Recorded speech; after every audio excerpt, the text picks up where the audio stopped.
What's up, guys? We are Tabletop Vibes, and today we are taking a look at Iberia, Kings and Emirs by C² Games. Now, this game is a historical game. It takes place during the 11th and 13th century in the Iberian Peninsula, which is modern-day Spain, and it tells the story of competing religious and political factions, primarily the Muslims and the Christians, and then the Jewish people are part of the whole equation as well. So you are really in the game balancing a lot of real-world situations and the political upheaval of the time, and you're also learning a lot about what happened in that historical time period while trying to claim and conquer most of the area for yourself. Not all of everything that happened back then was super good, and not all of it was bad. But I think the cool part about this game is you're trying to juggle different faiths and in different regions. So it's a little bit like area control, tableau building. There's a little bit of take that. And we'll talk about what Steven tried to do to me.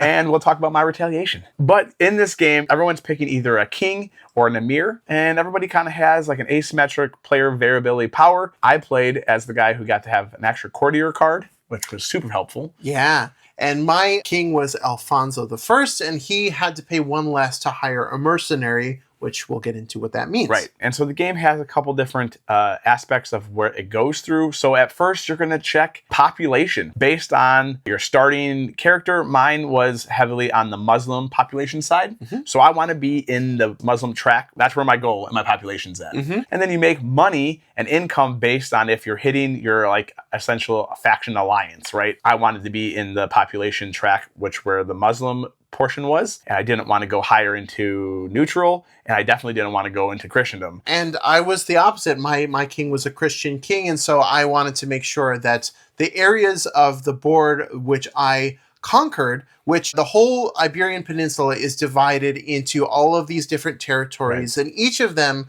on the board, you'll see printed a population that consists of a certain number of Christians, Muslims, or Jews. Right. And the amount of people in your population is going to comprise how much they expect you to have a certain political or religious leaning. If there is a mismatch in your political affiliation and your religious affiliation, well, then that can end up costing you some of the in-game currency, which means that there's less that you're able to do because every action that you're going to take in the game, whether it be training soldiers or saving up to build buildings, buy a wonder, which we'll get to, all of that is going to cost money. And some you can do all in the same turn, and some it kind of makes you wait so that you can't just, if you've got a bunch of money, do it all at once. It kind of makes you wait one turn, then two turns, and sometimes even three turns, and in Adam's case, more than three turns to get the thing you want to do. Right, and so the win condition of this game depends on how many players. You're going to put out different flags for conquering different locations, or you need to build 2 wonders.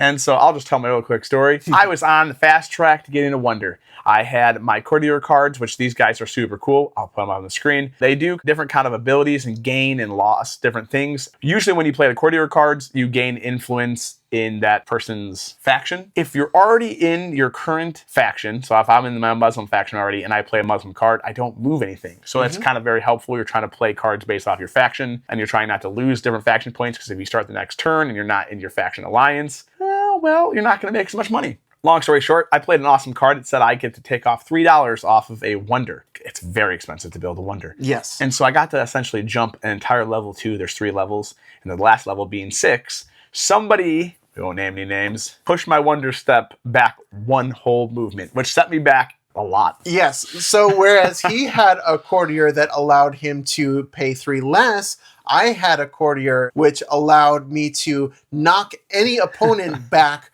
one whole level, which again, he would have to respend 3 of the in-game currency in order to move up on his wonder track again. And I knew he wouldn't be able to do it all in the same turn because, again, that is one of the things where it takes a minimum of 3 turns in order to or in case mine 4. But I had the last laugh. I still built my wonder, and I crushed Steven into the ground with my army. He did. So how armies work is there's a bunch of different abilities you can pay for. You can train a soldier for free, and then you can also buy a second soldier on the same turn.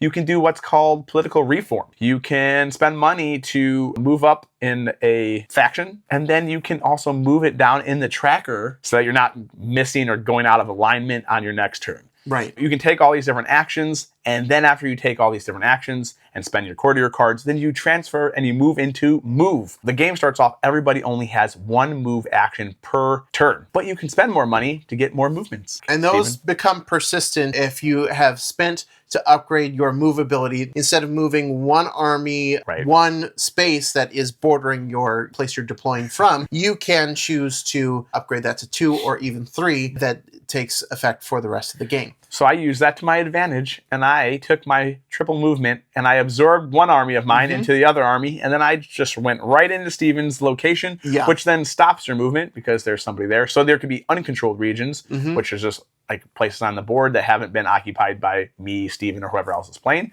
or they're occupied by your opponent. And then that's where battle comes in. Yeah. There is attack and defend, depending on what you have in your region. If you have a castle, or if you have a city wall up, or if you have a special courtier played. Or if you're built in the mountains. Yes. All of those can affect your ability to defend. And then there are other things like the blacksmith that help your attack powers. Well, the blacksmith gains you an extra guy into it, automatically when you build it. All the buildings have different abilities. The place of worship gets you +1 in a faction, and then there's the blacksmith that gets you a immediate guy into that current location where the blacksmith building was built, +1 to your current overall standing of how many guys you can have in a region. The palace is super good. You can get more courtier cards, and the marketplace, which increases your income. And you can also gain money if you're built on a river. So all of these buildings, again, they are taking at least 2 turns to build, because the first one you're starting your building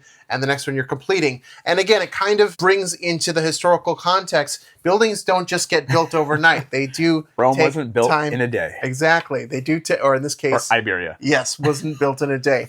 But they do take time to build. And so when someone enters your region, you're tallying up all of the attack strength that they have, all of the defense strength that you have, and then you are kind of settling the score. They might kind of down any flags that you have erected in that region, which means that it's a place that you have kind of claimed as your own, and you might put up your own flag in their place. Both sides are going to lose soldiers in the conflict, which is, again, it's inevitable. Is something that will happen. You know, it's the cost of war. Right. And even on uncontrolled territories, you automatically lose 1 guy.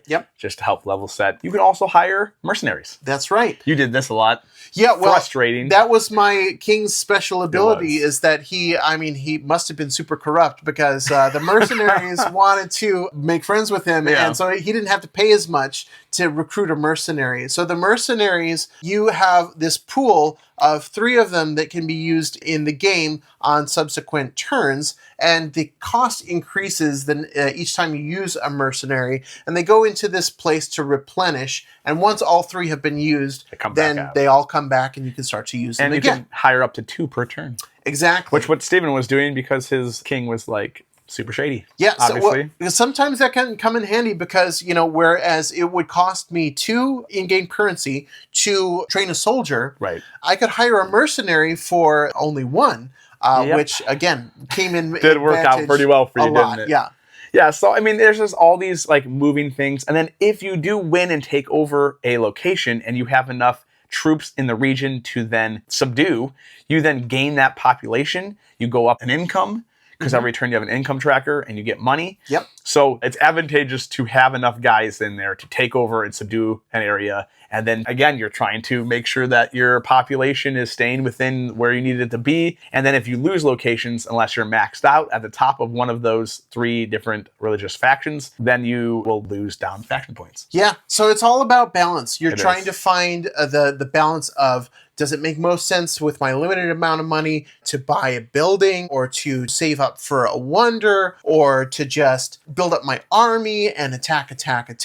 Does that leave me vulnerable if I spent all my money on armies and I don't have anything else to kind of keep that engine running? So there's a lot of different avenues you could go, and based on who's playing the game, you'll see which strategy ends up prevailing based on the interaction that you have. And there's a lot of replayability too. And like the other part we didn't mention is if you build buildings and they're out there and someone takes it over and they subdue the location, now those buildings are mine. Yeah. But if you don't subdue the location and you end up leaving it and abandoning the area, they just blow up. They just get deconstructed. And then there's end game victory points based on region, based on buildings, based on bonus points. And so then at the end of it all, if someone has 2 wonders, everybody gets an equal amount of turns, and or you achieve the flag goal for however many players, then that you tally up how much points between all the regions and all the different buildings and things, and the money is tiebreakers, and then you see who comes out, either the king or the emir of Iberia. I mean, it's just a really fun game. It has a lot of history, teaches you a lot about Iberia. Yeah. We'd go into it more because I love history, but we're not going to. Yeah. So you can read the rule book for yourself because read it. It's in there. Yeah, there's a lot of really cool like things I just didn't know. And so, yeah, this is coming to Kickstarter super soon. We're excited for it. So make sure you like, subscribe, and comment. And if you like the videos that we're making, please think about subscribing to our Patreon. We'd appreciate it. And this has been Iberia, Kings and Emirs. And we are TableTopVibes. We'll check you next time. See ya.